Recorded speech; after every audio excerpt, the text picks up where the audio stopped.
Yeah, so Brooke, I mean, first of all, now you're in Ireland, is that right? Yes, I am. I'm from there. Can you guess where I'm from? Uh, right. I know that I've obviously loved the American accent. Can you talk some more? Talk again. Say something.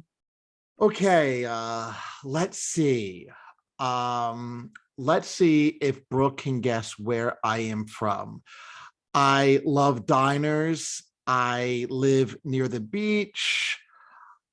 I can you Did I get guess? it? Daytona, No, I'm from New Jersey. New Jersey. I should have said. Okay. I got wrong. That's all right. But here's the thing. Yeah, I actually live in New Jersey, right across from New York City. But here's the thing. In Ireland, I actually never stepped foot in Ireland except for the Dublin airport. Dublin airport. Oh, you need to go. You Yeah. need to go. I'm sure you know that. Like everybody that comes here comes back. It's just such a the Emerald Isle for a reason. It captures people's hearts.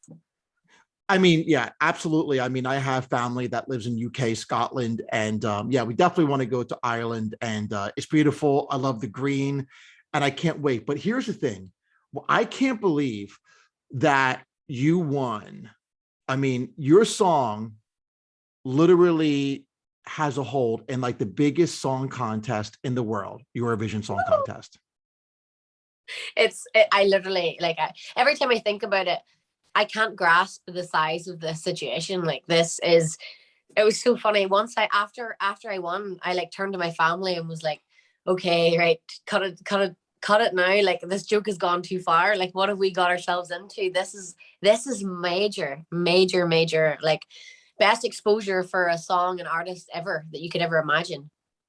I kind of, it's funny. It's funny that you said that the joke went way too far. Yeah, No, but but seriously, but no, no, but in listen, in all essence, I mean, listen, I kind of went through some videos. I combed through the internet. Here's the yeah, thing: you're extremely talented, and the song is really good. So you deserve it. There's no doubt about that. So yeah, maybe the joke did go too far, but it's not all a joke because you definitely earned your place.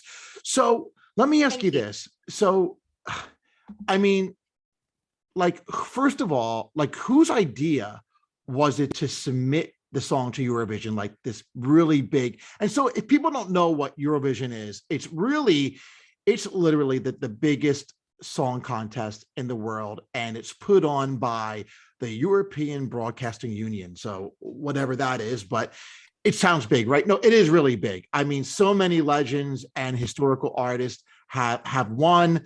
But anyway, whose idea was it to submit your song? That's Rich was actually the first song that I have ever written in my life. Like I swear, it was after I was on The Voice UK in 2020. And whenever that was over, obviously the pandemic like messed up any chance I had of making money from music or singing live because obviously I couldn't do that. So what I resorted to was practicing my craft and start writing my own songs. And that meant I went into an estate agent, I got a job, a 9 to 5 job, took a Wednesday off and wrote music over Zoom. So that's where That's Rich came from.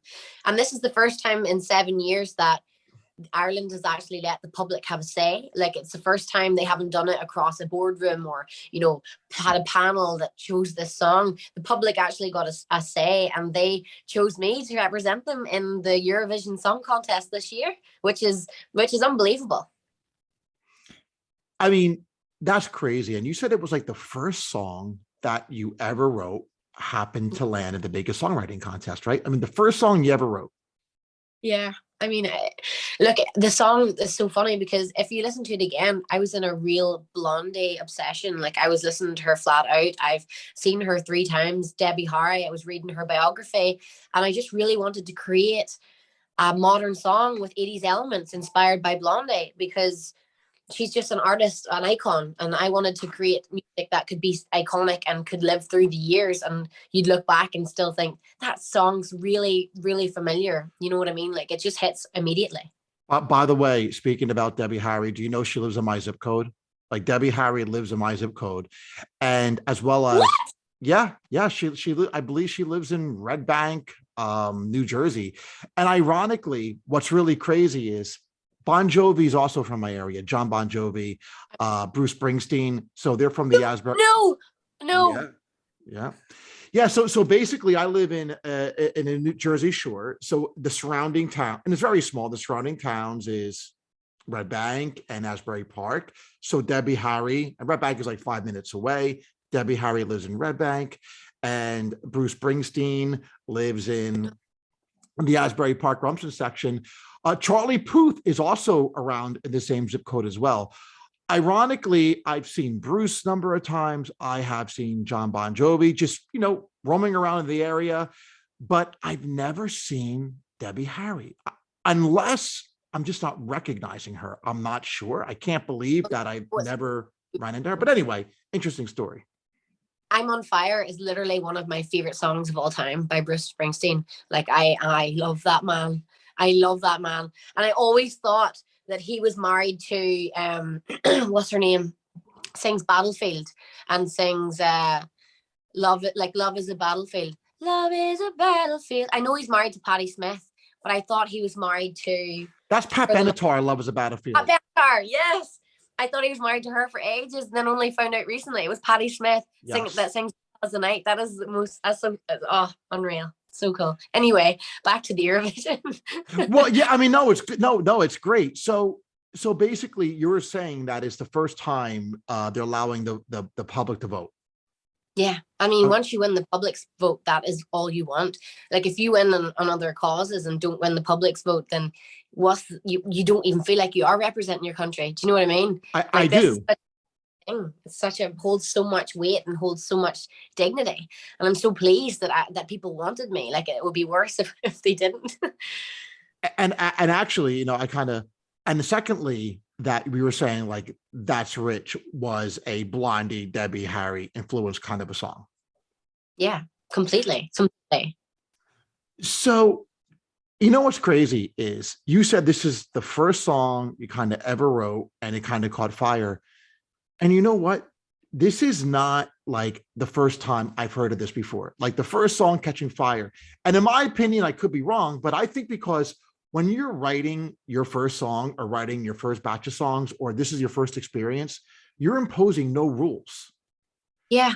Yes, that's so true. Everybody wants you to continue that genre after. Like, it's so weird. I wrote that song for nobody but myself, like my own enjoyment, because I wasn't putting pressure on myself to sound like anyone or be like anything. Like, I wrote the song because I wanted to write a timeless 80s song that was modern and it was fun. Like, I laughed the whole time I was writing it because the words are comical.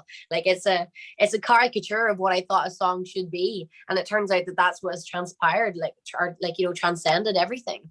So the music that I wrote after, though, I still love. Like, I do love it, but it's a lot. Like, this one was fun for me. Like, this whole thing, the whole process was so quick. It just rolled off the tongue. It was like a weird mood that I was in.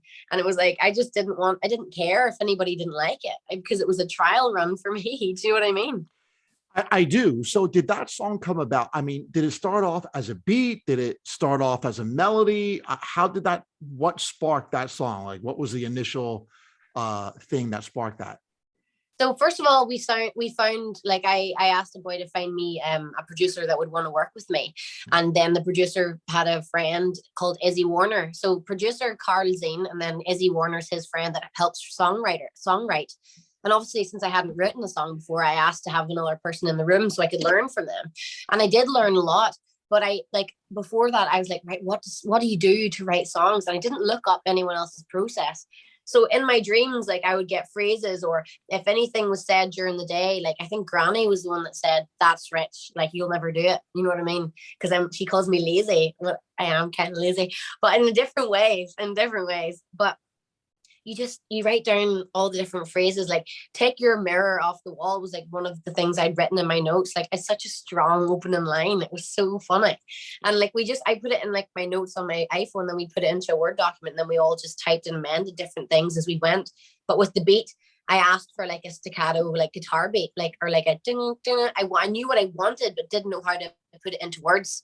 but we all just created this vision, and I heard it back that night, and I was like dancing around on the carpet like, this is what I meant, this is what I wanted. And I played it for Mummy, and she was like, I don't like the talky bit in the middle. I was like, I don't give nonsense. I don't care. I don't care if you don't like it. The conversational middle eight is like only for my enjoyment. Like, I don't mind if nobody likes it. I love it. I think it's so quirky and naughties. Like, it brings back naughties punk, and I love punk music. You know, it's amazing how you said that you don't care if anybody likes it. And I agree with you. And I think, you know, an artist should be writing songs that they love, whether the public embraces them or not, right? Mm-hmm. Yeah, because that's when you know that you're enjoying yourself. That's when you know that you're being the truest version of you. Like, whenever I sing this on stage, you can literally see that I'm having the best time of my life, and I'm nearly laughing at myself, because who would have thought me writing this song on my phone about 2 years ago would take me to where I am today? Like, it's just such a weird concept to get from A to B. Like, it's just everything that's happened in the middle has been perfect. Like, it's all learning experience. It's all crucial to my artist development and my artistry. Well, remember that, I mean, depending on how far you go in this business and how far this takes you, I love what you said. Always like write the songs that you like and never put stock in whether the public embraces it or not. You know, it was a really cool story I read. Remember Carly, what is it? Her name is Carly Rae Jepsen. Yeah, she wrote that song, Call Me Maybe. Yeah. Remember that song? Mm-hmm, I do. Right. Justin Bieber, her manager, wasn't he? Yes. So what happened is, you know, the song blew up in America. Was it also big in Ireland as well? Oh, massive. Okay. So yeah, so it really blew up in America. And obviously I think it was her only kind of hit that she had. So it was like, it just blew up. I don't think she really had a follow-up song on that record. So she recorded another album. And according to her, what she said is that she was sick of releasing songs that she didn't want to release. Mm-hmm. And I think what happened is that, you know, after when you have like a successful song, then people start telling you what to do. Yeah. Because they want to resemble that over and over and over again. Yeah. But so Carly Rae Jepsen basically said, I released songs that I wasn't proud of, and no one liked them anyway. So she goes, I may as well release the songs that I love and that I'm a part of, because if people don't like them, I'm proud of them. And so it's like, I really appreciate that kind of a comment. So now, and that's what I do believe. I do believe, Brooke, that all an artist can do, or any creative professional can do, is they show up to work, they love what they do, they care about what they do, they put a lot of work into it, they release that work to the world. And if it finds a place in the world and it becomes a masterpiece over time, then great. Yeah. Like I used to put so much pressure on myself. Like, I used to think, oh, it has to do this and it has to do that and it has to sound like this, and you have to have everyone kept saying to me, you have to have your own sound. But I love every kind of genre, like literally opera. Like, I literally love everything. And I think it's fun to dabble in different genres. I do, but you're not marketable or seen as marketable if you don't fit into one genre. All your songs don't sound like one thing. But I don't think that should be the case. Yes, of course, you're not going to appeal to one market or every market, but if you put your creative spin on everything, there's going to be elements of similarities within it anyway. But like, obviously, with different and bigger labels, the bigger that you get or the bigger that you want to be, you do have to bow down a wee bit to different commercial like standards, I suppose. I mean, is it worth sacrificing some of your creative like skills to suit someone else? I don't know. I'm not there yet. I don't know. I just know that the songs I've written so far have just happened naturally, organically. There's been no one telling me I should write one like this or one like that. It's literally how I feel on the day, and I think that transcends through the music.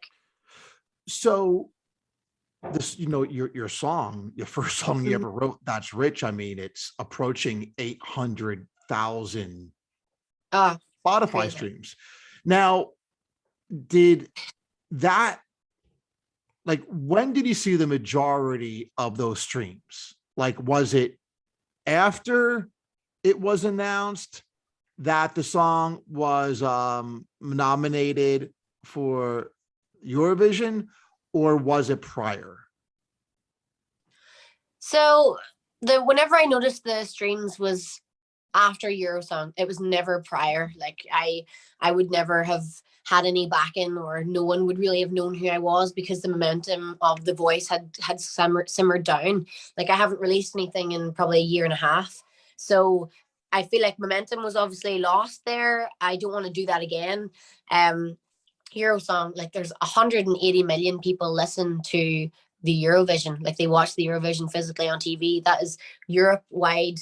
The Right. whole, yeah. It's whenever So, I say that, it's so funny. okay. So how long did you release that song after you appeared on The Voice? That's Rich was only released. It was only released about, I'm gonna say, 2 weeks before Eurosong, or Two else was it? weeks. Yeah, yeah, yeah, Wow. yeah. So 2 or 3 weeks before Eurosong. That makes it even more crazy. Yeah, because I didn't release it. I sent it in to Eurosong, and it had to be a non-released single. Oh, that's And right. That's right. That's right. so, That's right. so they had to, like, and it had to never was allowed to be performed anywhere. And it was like it had to be an original song for the Eurovision. So that's what I did. I basically, yeah, So really, and the reason why I'm asking that is because, so really, that song has garnered literally almost 1 million streams in a short period of time. yeah, yeah, really, really short, like a month. Like, so now have you, I know, crazy. Has that song landed on any kind of Spotify editorial playlist? Yeah, yeah, it has, and it's doing well in Norway and Sweden and and Germany as well. It's doing really well there. It's obviously doing really well in Ireland, and Ireland radio stations are starting to play it. See, once you get radio play, like that is, I swear, after Eurosong, me and my family were traveling down from Dublin. And I think we were like having like a discussion about something random, about somebody doing something the night before, and all of a sudden, was like coming on the radio, and we all just like stopped and looked at each other. Nah, it was like, how do we react to this? This is in like, oh, so crazy, so crazy. Now, let me ask you this. It says, if you were to like give a quick search on your name, it says best known for UK The Voice, right? I Yeah. mean, right. So do you like the way that sounds? I mean, do you want to be known where Brooke first rose to fame as a finalist on The Voice UK? Like, do you want to be known for that? Or do you want to be known something beyond that? I mean, look, everybody starts somewhere. The reason why I went on The Voice was because my friend entered me. This was not something that I saw as a feasible career. I will never look down upon that time. I will never think I could have done this. I should have done this. I wasn't going to be a singer unless I had entered that show. That show gave me the confidence and the realization that, hang on a minute, four prestigious artists have turned around for me here. Like they see something in me that I'd never even saw. So that in itself started my career. Like you best known, yeah, maybe not now, but it is how I was. People in my area didn't even know I sang. Like it was like withheld from myself. I didn't let myself become my true potential. And yes, I know Eurovision is a lot more prestigious. It's a massive competition. There's so much heart and a lot of different communities that are really, really like supportive of the Eurovision. Like, do I think that I'll always be known for The Voice? No, I think that might change, but I'll never not respect that time in my life. And I'm so glad that I did it. I know not everybody has positive experiences on a TV show, but I couldn't say a bad word. I was like doe-eyed. I was a sponge. I soaked everything in. I got free music, like singing lessons from really established vocal coaches and help. I got so much help, and I got free clothes and I got free everything. And it's just really like, I will never look back on that and think that was the wrong idea. That was perfect.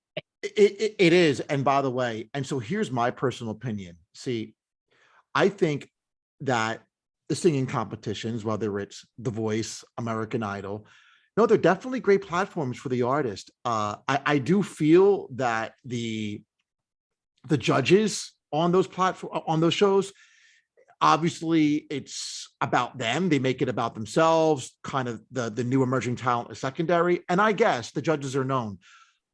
But I think that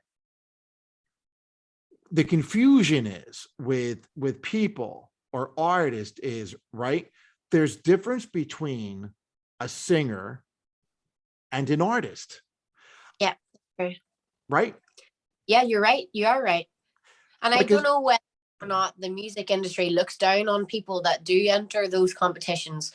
But even if they did look down on me before and thought that I didn't deserve to be in this industry now, they can't say that, because I have now written this song, and this Eurovision is my baby. I am the creative director of everything that I do from now on. So whether or not I deserve to have recognition from a TV show at the start, whether that was in question, it's definitely not questioned now, which is my whole goal. Well, that was my second point, is that you crossed over. And the reason why I brought that up to begin with is, how do you feel when you see that? And the reason why I mentioned that is because you have crossed over. And listen, here's the thing. I truly do respect these singing shows. Like I said, you can have a singer on there that owns it. And I've known plenty of good singers that transition to the artist world who understand that. So I truly do have a respect for those shows. And here's another thing. It's like, you can be an artist, but not perform. So it's like, if an artist wants to slam on one of those TV shows, I'm like, well, let me see you perform on one of those shows in front of judges, because it's easy to sit in your room and write and stare at the wall. Anyone can do that, but it's a different story of actually getting on stage, singing in front of cameras, in front of these celebrity judges. So if anyone ever says anything, it's like, hey, talk to me until you do that. Cameras are such a different story. Like, see, when you're performing to a camera, like half of my experience on The Voice was performed to no audience, just cameras. And I feel like that was a massive learning curve for me, and it really geared me up for the Euro song, because now the elements of my performance that I'm looking at, I have seen all the legends. I've seen Tina Turner, Lionel Richie, Stevie Wonder. Like, I've seen all of these people perform, and I want to be known as a performer, a performing artist, someone that you want to see, someone that you know will put a good show on, that will entertain you. And yes, they can sing and hold the note and be a singer, but I love being encapsulated by a performance and really being drawn into a whole, like, when you can connect with somebody through a massive like production. I love that. There's difference between a singer and a performer. Like, Tina Turner put on one of the craziest shows I've ever seen, and she was 70 years old. And I mean, like, that's what I want to be known as. Like, that's live music, a live performer, like somebody that really captures you. And I feel like I've learned a lot of that through The Voice, learning with cameras, and it will transpire into my performance on the Eurovision. There's so many elements, and there's one element that's going to just bring, like, we've put so much thought into this, and it's really smart. We haven't put any focus on props, no distraction, really good succinct dance routine performance with a real good camera shot. And I can't tell you anything more, because there's a lot of Eurovision fans that'll be looking for spoilers, and I can't give any away. But like, it's a really smart, thought out performance. And if I do this right, hopefully I'll have a career for a long time. So, and now even on the Voice in the UK, what did you end up placing? You're a finalist, right? Third. But you're like, thank goodness, because it seems like whoever comes in first always gets shafted, and the second and third and fourth ones always seem to do really cool things. I mean, I'm just kind of joking, but right. Have you ever noticed like on American Idol, it's like the first one always seems to just fade away, and the runner-ups. I mean, I mean, how many runner-ups? I mean, I can't imagine that the From ones you never. there's loads. There's so many. One Direction, JLS, Little Mix One actually. Alexander, she won. There's so many people like on the like that didn't actually make it that have done so well. Like, and I know that what did me a favor was Meghan Trainor couldn't fly over in the semi-final. She was pregnant, she was in America, so I had to do everything for myself. I had to stand up to a record label that were trying to steer me in one direction, and I didn't want to do it, so I did my own thing, and maybe that worked against me but played for my favor in the long game. So there was loads of elements. Do you know what I mean? There was loads of different things to stand up for. I do. Now you just mentioned the record label. Now, are you signed to a label at all right now? No, but I've got 3 songs coming out after the Eurovision that are licensed to V2, which is a independent label. So I'm not signed. Great. And now do you have like a kind of a official team, like a manager or anything like that? Yeah, but they're people I've known my whole life. Great. It's that I can confidently rely on, and it's a really good team that like lets me have the creative steer and have my own opinion. It's just literally someone that keeps my head on the right place, being like, you have this today, because I am such a scatterbrain about everything. That's why I need somebody to help me control this crazy life that I'm living.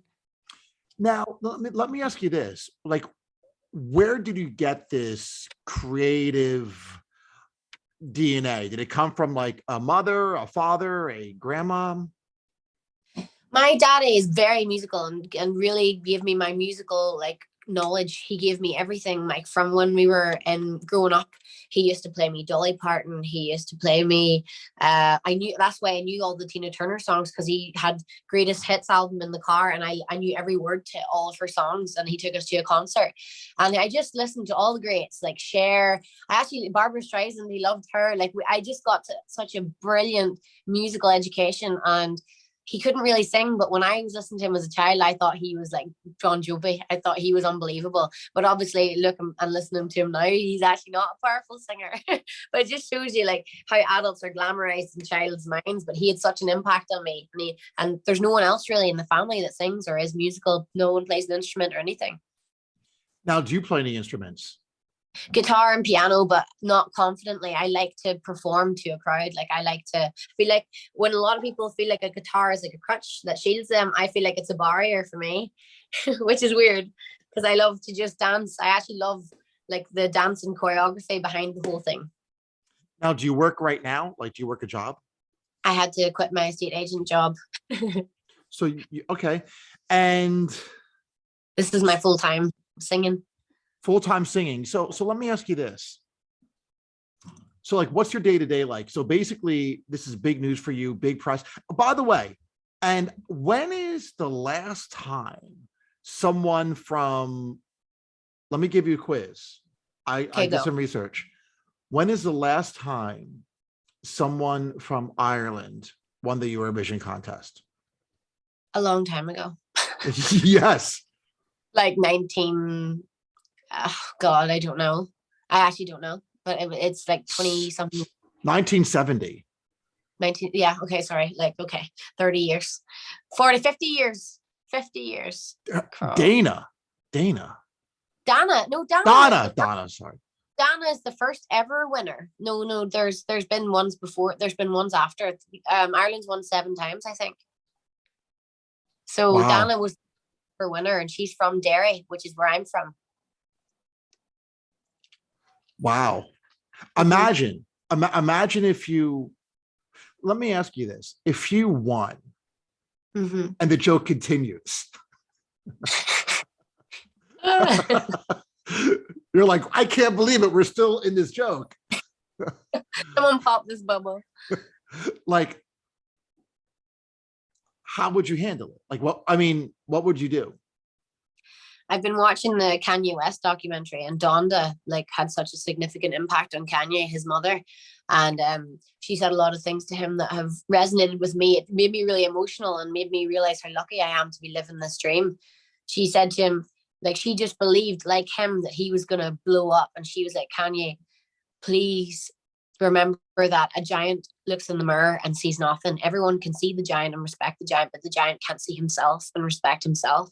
It's like, keep your feet firmly on the ground and you can still fly. Like, you can still, like, you can't forget where you come from, basically. And I won't. I learned a lot going on The Voice, and being up here and being dramatically dropped down to the bottom with nothing to do for 2 years and not be a working artist. And that has worked wonders in my favor, because I'll never take a second of this for granted. So let me ask you this, like you mentioned about the Kanye West documentary. So do you believe that everything that led up to the point right now, do you believe that is a result of your hard work, getting up, showing up? Or do you think there's something outside of the situation that kind of, like, no matter how much effort you put in, there was an element that was out of your control to make this all happen? I always feel like there is a path, and there is things you have to do to follow on the right path. And the working hard, the showing up, the doing the stuff behind the scenes, like, that is all part and parcel. Everything that I've done in my life so far has led me to today and led me to the person that I am. Do I feel like I would be doing this career if I hadn't have worked? Absolutely not.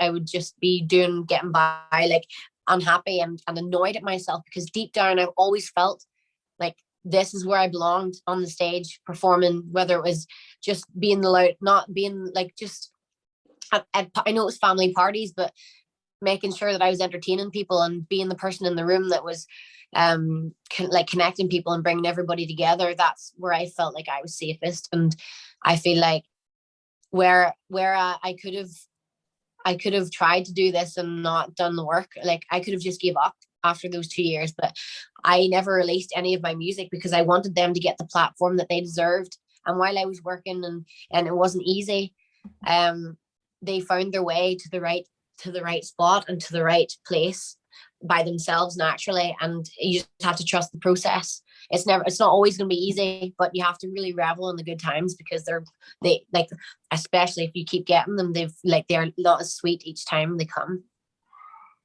So I get what you're saying. So basically you're saying that, regardless of you, winning or not, that you kind of been in the trenches, where the fact that you were on The Voice, you were runner up, third, which is huge. And then from there, everything just kind of dropped off. And you kind of went from like a mountaintop experience back down to a valley. Yeah. And isn't that amazing and I've been in this position where you're on a momentum and everything is dead silent. The calls just stop. You're almost like, hello, is anybody home? Yeah. Right? Yeah. Like, really, really, like, I can't explain it even any better. I don't want to say trenches, because everybody's been through a lot worse, but it was a massive shock to the system, going from real 8 months of complete highs and not knowing where this journey was going to take you and expecting all these things to happen. I have stopped expecting things to happen. A lot of things are said to me now about possibility things. I let them go. I don't dwell on them, because if they're going to happen, they're going to happen. But if you tell me something and I wish for it to happen, then the chances of it happening aren't that great. The sweet moments are when they're secure, when you're there at the job and when you're doing it. You can't rely on anything. Nothing's certain in this game. Like, nothing is certain. You can get earworms, or you can get like hints of different things that are coming. They're not guaranteed to come. So I've learned that I've learned to live in the moment, not dwell in the past and not think about the future, because if you have preconceived ideas of what's coming, you could either be let down massively by what actually does happen. And that's not healthy for anyone. So as a creative, the best healthy mindset to have is to live in the past and let things go. or live in the now and let things go. Sorry, not in the past. That would be anti what I was just saying. But let me ask you this: when you were in 2 years in that valley, how did you cope with it? Not well. Oh my God, I hated the dark evenings. Like there was a really low time for me, and everybody knew it, everybody could feel it, and that wasn't good. And I didn't know how to dig myself out of that hole. I suppose once I got the news about Eurosong, about that I'd submitted for it, I'd submitted my songs to lots of things and never got anything back. So once I heard about Eurosong, it didn't even feel real. They were like, right, you can't tell anybody about this for months. I never told anybody anyway, because I never thought it was going to happen. That was the lift that I needed to remember that, things aren't going to be easy. Because I wrote all my music and it was sitting there and I was listening to it and I was loving it. And then nothing ever happened after that. Like I submitted it to different labels and submitted it to different places, and they all said all her songs, she hasn't got one genre. Like that's what they said, and like it wasn't marketable or whatever. So it was like letdown after letdown after letdown, thinking maybe I'm not meant to do this. Why does it feel like I'm meant to do this if I'm not getting anywhere? So you just literally keep trying. I submitted everything and then submitted That's Rich for Eurovision. Never thought about it again until I got the email. And then once I got the email, it still didn't feel real. So I never let it sit in my head for long, until I actually was like 2 weeks before, and they're like, you can start telling people. And that was where I've been so far. So everything's been a dream. Everything's been a real dream. And if it goes tomorrow, I'm just going to have to respect that that's the way it's meant to be. Yeah, that's pretty amazing. Well, I mean, listen, it was a really good discussion. And, I think, I don't know. I think you're a really hard worker. I think, just from our discussion, I think you're a hard worker and you're very grounded. I like the fact that you're very grounded. And I think creatives at times are not grounded, be honest. I think that a lot of these creative professionals or creative artists they're geniuses, but the fact that, like what you said, that don't get caught up in the future, because ultimately you could be setting yourself up for disappointment. Yeah. And don't live in the past, kind of live in the now. So you kind of go into things being very cautiously optimistic. So yeah. let me ask you this. If this all went away tomorrow, Mm-hmm. are you prepared for that? Yeah, because I have 3 songs sitting ready to go. Great. That's what I like. So you are thinking about the future. No. I'm not thinking about them songs at all. But I know that if this went, then I'd move on to promoting these songs. So well, that's amazing. Now, let me ask you this. Do you have any gigs lined up? Is Ireland, are they open yet? Their venues opened? yeah, but I'm going to Barcelona in 9 days to sing on a tour. I'm going to Barcelona, to London, to Israel, to Amsterdam, to Madrid, and then Belfast. I'm singing before I leave to go to Italy. And then after Italy, then I'll start. I'm singing at Glastonbury this year as well. Really? Yeah. Wow. That is huge. Yeah, that's what other artists are on there? What other artists are booked? Well, actually, Billie Eilish is booked, Paul McCartney. It used to be Taylor Swift, but she's not doing it anymore. There's a lot of people. I love Sam Fender. He's singing at it. There's a lot of different people. Like I haven't actually went through the list yet, but those are the ones off the top of my head. How long is your set list? I think it's like 4 songs, but it's for the owner of the fields. It's like a private venue that they booked me for individually, but it also means that I'll get a VIP pass, and I'll also be trying for like them new artist tents, like those emerging talent ones, because that would be awesome. Wow, so you're really on a you're on a world tour right now. I'm going to go to Nashville and Vegas, and I'm going to see Meghan in LA, Meghan Trainor. So hopefully get in the studio and write with her as well. I'm going to just take everything as I can. I'm just going to fight my way in everywhere and see if I can make it. Wow, that absolutely is incredible. But you know what's amazing? I always say, in this business, 48 hours can change your life, right? Isn't that amazing? You would agree. I would agree with you. Yeah, especially in the world at the minute. The world is so small. You're literally holding the world in your hands. Like you can do anything with your phone, anything, contact anyone, anywhere. just the reach is so small. It's literally crazy, like crazy. So to sum it up, what artist ultimately would you want to be Dolly remembered? Parton. Dolly Parton. That woman is a legacy in herself. She is. Everything she does, everything she makes books for kids, promotes education, has a place named after her, Dollywood, where she employs a massive amount of people up in the mountains, and there's not a bad thing that woman has ever done, and she's so witty and snappy with her answers as well. She is, and in fact, she always says something so meaningful, where it gets circulated in the press the next day. Yeah, completely. So smart. Like, I don't know if you heard about, but she just said recently that she is bowing out of being nominated for Rock and Roll Hall of Fame. See, oh my God, we see in a rock album. That's what she's gonna do. Right. But see, the fact is that you're in Ireland, you know about it. Yeah. I'm in New Jersey. I know. That's amazing. Like she just makes, kind of this cultural impact. But yeah, exactly. And I think Ann Wilson from Heart actually reached out to her to wanting to make a rock album. So there you go. Yeah. So, well, listen, it was great.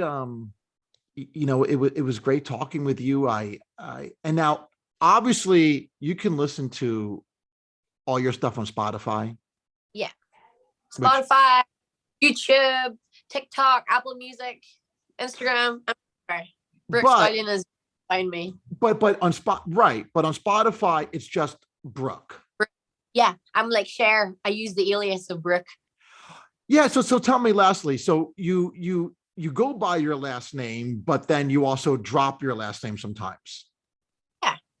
I mean, I think that Brooke, I'm not well known enough yet to just be Brooke. Like I don't know. I think Brooke Scullion is good because it shows my Irish heritage, but it also limits me, whereas Brooke is universal. So that's where that comes from. Yeah, that's awesome. And by the way, I can't believe one of my favorite bands, I should have brought this in the beginning, the Cranberries. Oh yeah. Mm-hmm. From Ireland, right? Yeah. So were you, I mean, I know I really love that band. Were you ever majorly influenced by that band? Didn't get to see them, but only in recent years have I influenced them. Like I sing a lot of their stuff. I just think they're a fabulous I think they're a fabulous group. And it's so sad that obviously she passed away, but she has just created a name for herself all over the world and inspired so many artists. It's just a really great story, great ambassador for the country. And when do they announce the actual song winner? On the 14th of May, like for the Eurovision Song Contest, or when did they? Wow. So the countdown begins. So I'm on the semi-final on the 12th of May, and then if I qualify, I'll be in the final on the 14th of May. Wow. Yeah. That's amazing. Are you doing a lot of praying or what? Yeah, a lot of praying, a lot of talking to myself and appreciating what I've done. Like not asking, respecting my body at this time. Like I'm off alcohol for Lent. I just want to really be fit and well for this and give myself the prime opportunity to do well. Awesome. Well, all right, Brooke. Again, it was great discussing, and yeah, we'll be in touch. We're going to follow everything that you're doing, and listen, I hope you take the listen. I just because I know you now, I hope you take the whole thing home. So, thank you so much. All right, Brooke. Have a good one. Thank you so much. All right, Dean. Bye. Bye.